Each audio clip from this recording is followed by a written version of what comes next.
Imagine transitioning from writing these really acoustic, deeply personal diary entries in, like an isolated, snowed-in cabin, Right? to suddenly standing on the steps of the Met Gala in, bespoke gold Chanel. And you're basically announcing to the entire world that you are now the daughter from hell. It's quite the leap. It's a massive, jarring visual juxtaposition. Mm-hmm. And it is entirely by design. Welcome to the Deep Dive, by the way. I'm so glad you're joining us today because we are getting into something really fascinating. Oh, absolutely. It's such a wild ride. Yeah, so today we're decoding the massive online footprint and this incredibly sudden aesthetic pivot surrounding Gracie Abrams. Specifically, her newly announced third studio album, Daughter from Hell, which is, well, it's slated for release on July 17, 2026. Which is coming up so fast. Exactly. And if you want to understand how a modern pop star actually navigates those really treacherous waters between intimate authenticity and untouchable global celebrity, this is the blueprint. It really is. It's a fascinating case study in how the music industry operates today, because we're essentially looking at a masterclass in tension. Tension. Yeah, like balancing that grassroots credibility with highly orchestrated, high-gloss commerce. So to reverse engineer this whole machine, we've pulled together a massive stack of sources that cover every angle of this rollout for you. We're looking at official music journalism, so outlets like Dork, RUSSH, Parade, and In Music. We're also cross-referencing Wikipedia timelines and doing some serious deep dives into official store listings, like the Yo Music Shop Australia, for example. Right, the merch side. Yes. But the real treasure trove here, the key to understanding how this actually lands with you, the listener, comes from the unfiltered reactions in Reddit communities. Places like our Gracie Abrams, our popheads, and our vinyl releases. Because, I mean, the official PR narrative only ever tells half the story. Right. The other half is written in real time by the fandom ecosystem itself. Okay, let's unpack this timeline. Because an album rollout like this, it doesn't just happen overnight. It's like a very slow drip. For breadcrumb trail. Exactly. We have to go all the way back to the summer of 2025. Gracie is playing these massive UK stages, right? Glastonbury, BST, Hyde Park. Huge venues. Huge. And sprinkled into these massive sets, she quietly debuts unreleased tracks, just out of nowhere. Literally, one of the songs is called Out of Nowhere and another is Crazy Girl. Which is actually a brilliant mechanism for manufacturing demand. As so? Well, by playing an unreleased song live, she's bypassing the traditional studio release completely. She's creating this moment of artificial scarcity. Oh, let me see. Only the people in that specific crowd and, the fans who obsessively hunt down those grainy cell phone recordings on social media, only they have access to the song. Right. It makes the listener feel like they're an insider holding a secret rather than just a consumer being sold a product. But then the strategy quickly shifts, right? From that live intimacy to like digital puzzle solving. We start seeing these really cryptic hints dropping on her Instagram. The journal. Yes, the journal. She posts a photo of this leather-bound journal, just a journal, but on the cover there's a handwritten number 3, the initials DFH, and this tiny, tiny sticker of a witch. And that tiny witch sticker is doing a tremendous amount of heavy lifting, psychologically speaking. Really, just a sticker. Oh, absolutely. It's planting a subconscious visual anchor. She's conditioning her audience to associate her with this darker, slightly more occult imagery months before anyone even knows what the album is actually called. Wow. And then come the studio photos, she posts these incredibly atmospheric shots of a remote, snowy location. She's holed up with her core collaborators, Aaron Dessner and Bella Blasco. But the captions give us absolutely nothing concrete. Like, one just reads, I want to say. Another is literally simply, just no. The setting there is critical, though, for maintaining her specific brand of credibility. You mean the cap? Yeah. She's known as a pioneer of that sad girl bedroom pop aesthetic. And that genre relies heavily on the illusion of unfiltered, solitary creation. Like it's just her alone with her thoughts. Exactly. By showcasing a freezing, isolated cabin, she's visually reassuring her day one fans that despite her rising fame, she's still just a girl in a room wrestling with her demons alongside her trusted indie producers. Okay, wait, I have to stop you there. Right. Because that isolated, relatable cabin aesthetic, it gets completely obliterated by what happens next. Oh, the Met Gala. May 4, 2026. What? The Met Gala. The theme is costume art with a dress code of fashion is art. Gracie arrives, and she's not in an oversized hoodie. Definitely not. She is in an ornate gold Chanel gown directly inspired by Gustav Klimt's painting, The Kiss. And on that red carpet, While doing a Vogue interview, she officially announces the lead single, Hit the Wall, dropping May 14th. She even explicitly called the single the introduction to a new chapter. Okay, let's unpack this, because doesn't this shatter the illusion entirely? We're talking about a leap from cryptic journal stickers in a snowstorm to announcing a pop single while draped in bespoke Chanel at the Met Gala. It's a huge pivot. Right. Is a pop music rollout today just a massive scavenger hunt disguised as high fashion? How does a fan reconcile the intimate bedroom pop artist with this untouchable high fashion celebrity? Doesn't this whiplash risk like totally alienating the people who connected with her rawness in the first place? What's fascinating here is that is the exact tension her team is attempting to weaponize. Weaponize it. Yeah. I mean, if she stayed in the cabin forever, she would plateau as an indie darling. To become a global superstar, you have to claim space on the world's biggest stages. Right. So by announcing the era at the Met Gala under the banner of fashion is art, she's borrowing the cultural legitimacy of the event. She's telling the broader public, I am not just a singer, I am an event. Wow. Okay. But, and this is key, because she laid the groundwork with the snowy cabin photos first, her core fans forgive the glamour. Because they know she was just in the trenches making the music. Exactly. They view the Met Gala not as a corporate sellout, but as their favorite underdog finally taking her rightful place on the throne. Well, a throne that apparently resides in the underworld. Because exactly 1 week later, on May 11, the actual album title is revealed, Daughter from Hell. Yes. And this is where the aesthetic pivot we've been tracking finally clicks into place. It's a violent departure from her previous naming conventions, honestly. It really is. We're going from titles like Good Riddance and The Secret of Us phrases that sound like stolen glances or whispered apologies to something that sounds like a literal threat. A threat, yes. Yeah. And the visual branding totally doubles down on it. The album cover features these very specific striped stockings. Fans on Reddit immediately connected them to classic black and white or orange and black witch imagery, which brings us right back to that tiny sticker on the journal. Full circle. But I want to talk about the reaction on popheads, because the tone of this title shocked people. We are talking about an artist who is affectionately and sometimes critically labeled as making Diet Lord or Diet Taylor Swift folk pop. We should probably define that label for a moment. Yeah, please do. When the internet calls someone Diet Taylor Swift, they are describing a very specific sonic profile. They mean hyper-literate, highly introspective songwriting, usually delivered over acoustic guitars or soft piano, and focusing heavily on personal flaws, failed relationships, and vulnerability. Exactly. It's like music designed to be cried to in your car. Totally. So to pivot from that delicate, breathy vulnerability to a title as aggressive and abrasive as Daughter from Hell, it fundamentally rewires how you, the listener, expect the music to sound. It demands a different level of respect, but it also acts as a lightning rod for a specific internet controversy that has shattered her entire career. Ah, yes, the nepo baby discourse. Yeah. Now, before we dive into this, I want to be incredibly clear to everyone listening.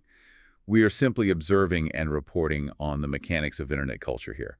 We are not passing judgment or taking a side. Right, just analyzing the data we have. Exactly. So Gracie's father is J.J. Abrams, one of the most powerful directors and producers in Hollywood. And because the entire bedroom pop genre relies on the narrative of the struggling grassroots artist making music organically. Her background makes her uniquely vulnerable to the industry plant or nepo baby critique. Yes. The contrast between the indie aesthetic and the Hollywood pedigree is just catnip for online critics. Oh, absolutely. And Reddit had a field day with the new title. One of the top comments we found literally said, turns out she was the bad robot the whole time. Which is, of course, directly referencing her dad's famous production company. Right. But beneath all the memes, there was a really serious debate raging. Fans were theorizing that Daughter from Hell isn't just an edgy title. It is a calculated strategic retort. It's a common survival tactic in pop music, honestly. When the internet assigns you a negative narrative, the most powerful thing an artist can do is adopt it and exaggerate it. Here's where it gets really interesting. This feels like shedding the good girl image, right? Like a classic pop star rite of passage. We've seen it with Taylor Swift's Reputation era or Billie Eilish leaning into the bad guy persona. Very similar mechanics. So I have to ask, is Gracie weaponizing the nepo baby hate to defang her critics? Or is this a genuine artistic evolution? Because, I mean, if she's just slapping an aggressive title on the exact same soft folk pop she's always made, isn't that just a marketing gimmick? If we connect this to the bigger picture and look closely at the sources, the evidence suggests it's a narrative evolution rather than a total sonic abandonment. Okay, how so? Well, look at the critics. Even with the witch stockings and the aggressive branding, she has strictly maintained her core creative inner circle. Right, she's still working with Aaron Dessner. Exactly. She's still heavily co-writing with her best friend, Audrey Hobart. So the DNA of the music hasn't changed. The DNA remains, but the perspective shifts. Her previous albums were deep, painful explorations of personal accountability and guilt. She wrote extensively about being the one who ruined a relationship. Yeah, lots of self-blame. Exactly. Daughter from Hell takes that exact same thematic DNA and turns the volume up to 11. She's moving from saying, I made a terrible mistake, to declaring, I am the villain of the story, and I am going to revel in it. Oh, wow. It allows her to maintain her acoustic emotional authenticity while projecting this new armor of edgy defiance. Which brings us to the most fascinating and, frankly, the most chaotic part of this entire rollout. The merch. The merch. Because this aggressive rebrand isn't just an artistic exercise. It is a highly tuned financial strategy. I mean, to fund custom Chanel dresses at the Met Gala and lock out recording studios in the snow, you have to activate the fan economy. The commercial machinery beneath the art. And the machinery is operating at maximum capacity. We dug into her official U.S. storefront and the Music Shop Australia, and it is a literal merchandise empire. It's massive. You've signed CDs, red cassettes, photojournals, baby tees.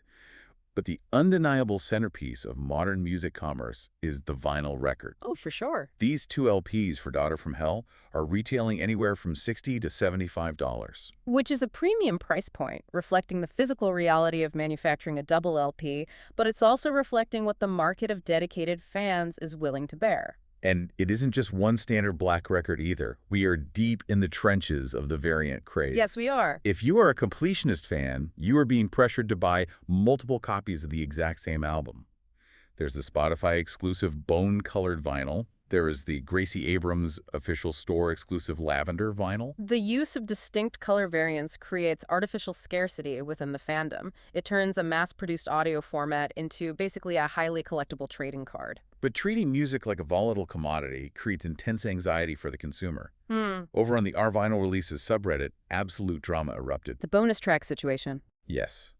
For a brief window, the description for the lavender vinyl mentioned a bonus track. Then, without any warning, the text was mysteriously deleted from the storefront. Which instantly triggers a hyper-vigilant response. In the absence of clear communication, the fans fill the void with speculation. Right, like, was it a typo? Was it a secret track that a web developer leaked too early? Exactly. That anxiety compounds when you look at the digital side, too, because amidst all these carefully scheduled store drops, a massive 16-song track list leaked online. And that sent everyone into a tailspin. Over on Gracie Abrams, the atmosphere was panicked.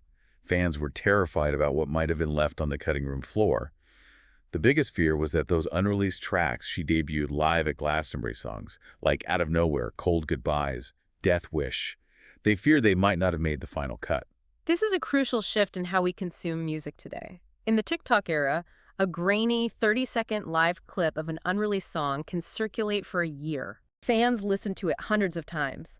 They develop a deep parasocial attachment to that specific imperfect live version. So when the official track list drops, it's not excitement about new music, it's dread that their favorite unreleased song has been erased. Precisely. They feel a sense of ownership over those live tracks. You know, I am struggling to reconcile these two worlds. How do you mean? On one hand, you have this artist who built her name on whispering intimate, relatable truths into a microphone. On the other hand, being a dedicated fan of hers today sounds exactly like being a day trader on Wall Street. That's a great analogy. Right. You are frantically monitoring leaks, you're analyzing deleted source code on merchandise websites for hidden information, and you're trying to balance a highly volatile financial portfolio of $75 colored vinyl variants. It's exhausting. So how does this hyper-commercialization not completely destroy the authentic connection you have with the art? This raises an important question, and it seems like a glaring contradiction. We assume that injecting aggressive commerce and anxiety into art would alienate the listener. Right, you'd think they'd just walk away. But there is a psychological mechanism at play here that actually does the opposite. Have you ever heard of the IKEA effect? Oh, like the idea that you value a cheap coffee table more because you had to spend 3 hours putting it together yourself. Exactly that. The IKEA effect dictates that humans place a disproportionately high value on things they successfully assemble or acquire through their own labor. Okay, I'm tracking. The friction of the process increases the perceived value of the reward. This modern pop rollout is applying the IKEA effect directly to music fandom. So the stress is a feature, not a bug. The stress is the glue. When a fan drops $75 on a lavender vinyl, or spends an hour decoding a tiny witch sticker on Instagram, or furiously debates a leaked track list on Reddit, they're investing their own time, money, and emotional labor into the artist's narrative. Oh, wow. The shared struggle of navigating this chaotic rollout bonds the fans together. It transforms the solitary act of listening to a sad song in your bedroom into a massive multiplayer online game. That completely fits the script. The commercialization doesn't destroy the authenticity. For the highly engaged fan, navigating the gauntlet of merch drops and cryptic clues actually proves their dedication. It's like a badge of honor. Exactly. You aren't just buying a record, you are purchasing the right to participate in the culture. The difficulty of the scavenger hunt makes the final album feel like a trophy they earned. Let's just step back for a second and look at the sheer scale of the picture we've painted today. It's a lot. It is. We've tracked a wildly intricate narrative arc. It began with an acoustic guitar and a cryptic journal in a snowy cabin. It leveraged the cultural authority of a Gustav Klimt-inspired dress at the Met Gala. It pivoted violently into the aggressive, unapologetic branding of Daughter from Hell, dodging the nepo baby discourse by simply leaning into the villain role. And ultimately, it fueled a massive fan economy where listeners willingly endure the anxiety of leaked track lists and expensive vinyl variants just to feel like they are part of the story. It is a stunning display of narrative control, using every available medium fashion, social media, merchandise, and live performance to build a singular, cohesive world. And for you listening, understanding the hidden mechanics beneath the music, the psychological anchors, the artificial scarcity, the IKEA effect of modern fandom, it really changes how you experience pop culture. It ruins the magic a bit, but in a good way. Yeah. You are no longer just tapping your foot to a catchy song on the radio. You are watching the code of the Matrix execute in real time. You're seeing exactly how art, emotion, and commerce intertwine to capture our collective attention. But as we close this out, I want to leave you with one final provocative piece of the puzzle to think about. Oh, what's that? It's a detail from our sources that adds an entirely new layer to this concept of a highly orchestrated musical era. It was recently announced that Gracie Abrams has officially landed her very first acting role. Wait, really? Yes, she's going to star in an upcoming indie film produced by A24. Wow, A24. Right. And for context, A24 is the studio renowned for producing incredibly curated, high-art, aesthetic-driven films. The movie she is starring in is simply titled Please? Okay, that throws a massive wrench into everything we've just discussed. It really forces us to ask a deeply existential question about the nature of modern celebrity. Which is? If a musician's album cycle is now meticulously cast, styled, teased, and managed with the absolute precision and narrative arc of an A24 indie film, what are we actually consuming? Right. Are we still just listening to a music album? Or has the rollout itself become the primary medium? Are we, in fact, watching a massive multi-year performance art piece about what it means to play a pop star? That is the ultimate illusion. If the artist is playing a character and the merchandise, the Met Gala, and all the Reddit drama are really just props on a stage, then the music isn't the final product at all. Exactly. The entire spectacle is the art. Well, good luck navigating the performance, everyone. We will catch you on the next Deep Dive.